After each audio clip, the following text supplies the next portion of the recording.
তীব্র বাতাস, পাহাড় সমান পানির ঢেউ আর লক্ষ লক্ষ টন পানির দানবীয় ধাক্কা। প্রকৃতির এই ভয়াল শক্তির সামনে সবকিছুই তুচ্ছ।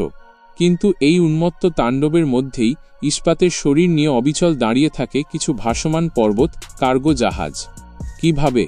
কোনো বৈজ্ঞানিক যুক্তিতে বা কোনো প্রকৌশলগত জাদুবলে এই অসম্ভবকে সম্ভব করে তারা? এর উত্তর খোঁজার আগে একবার ভাবুন, এই জাহাজগুলো আসলে কি? এরা আমাদের আধুনিক সভ্যতার ভাসমান হৃৎপিণ্ড।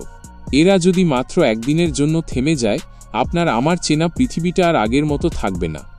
কিন্তু আমরা যখন বন্দর থেকে এই কন্টেইনারের পাহাড় দেখি, তখন কি একবারও ভেবেছি এর ভেতরে কি আছে? এর বিশাল ধাতব শরীরের আড়ালে কি শুধু প্রাণহীন বাক্সই আছে, নাকি সেখানে বরিয়ন আছে এক কঠোর পেশাদারী জীবনের?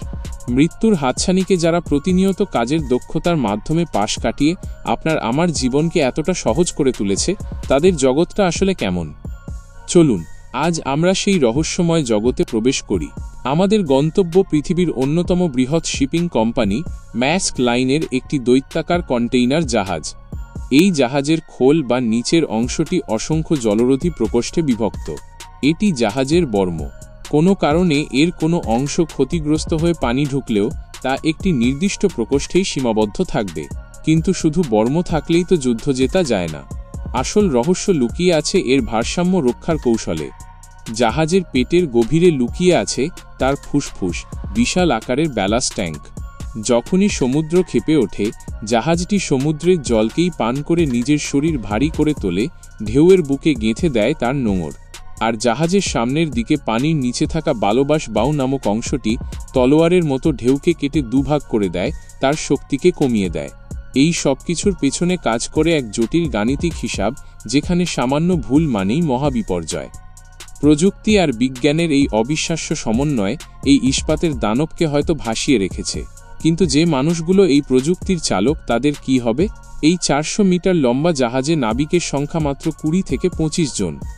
তাদের কোনো নির্দিষ্ট দিন বা রাত নেই। 24 ঘন্টায় জাহাজ চলছে, তাই তাদের কাজও 24 ঘন্টার। শিফট বা পালাক্রমে বিভক্ত তাদের জীবন। কেউ যখন জাহাজের ব্রিজে বসে হাজারো ডিজিটাল ম্যাপ আর রাডারের দিকে সতর্ক চোখে তাকিয়ে আছে, তখন অন্য কেউ জাহাজের হৃৎপিণ্ড, সেই ভয়াল সুন্দর ইঞ্জিন রুমে প্রকট শব্দ আর তীব্র তাপের মধ্যে ইঞ্জিনকে সচল রেখেছে। তারা জানে ইঞ্জিন থেমে যাওয়া মানে জাহাজের হৃৎস্পন্দন থেমে যাওয়া। কাজের বাইরে তাদের জগৎ বলতে একটি ছোট জিম আর স্যাটেলাইট সংযোগে পাওয়া ধীরগতির ইন্টারনেট, যা দিয়ে তারা বিচ্ছিন্ন পৃথিবীতে থাকা প্রিয়জনের সাথে ক্ষণিকের জন্য যোগাযোগ করে। এই পেশাগত একাকিত্ব আর কঠোর পরিশ্রমই তাদের নিত্যদিনের সঙ্গী। ভাবুন তো সেই মুহূর্তটির কথা।